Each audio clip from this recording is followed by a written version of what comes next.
দেখবেন সুখে থাকবেন। এইটা নাই, ওইটা নাই, এইটা পাই নাই, ওইটা পাই নাই, জীবনে এইটা হই নাই রে, ওইটা পাইলাম না রে, এরকম অভিযোগ করে দেদারসে অনেক এরকম লোক আছে না নাই?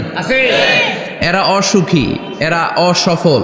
সফল ব্যক্তিদের একটা গুণাবলী হচ্ছে এরা কমপ্লেইন করে কম, কমপ্লেইন করে কম, তারা শুকরিয়া করে বেশি। দে আর ভেরি গ্রেটফুল। তারা শুকরিয়া করে বেশি। এটা পাই নাই, ওইটা পাই নাই, এগুলো বলবেন না। কারণ আপনি যেটা পাইয়া খুশি না, অনেকে এইটা পাওয়ার জন্য সংগ্রাম করে যাচ্ছে। আপনি এখন যেই জায়গাটাতে আছেন, এই জায়গাটাতে পৌঁছা অনেকের স্বপ্ন। আপনি এটা পেয়ে খুশি না, কিন্তু আপনার জায়গায় পৌঁছার জন্য অনেকে স্ট্রাগল করে যাচ্ছে, সংগ্রাম করে যাচ্ছে। আপনি যেই পজিশনে আছেন, শুধু এই পজিশনে আসাটাই অনেকের স্বপ্ন। তো শুকরিয়া করবেন না কেন? এজন্য সব সময় আমাদের বেশি বেশি শুকরিয়া করতে হবে কার?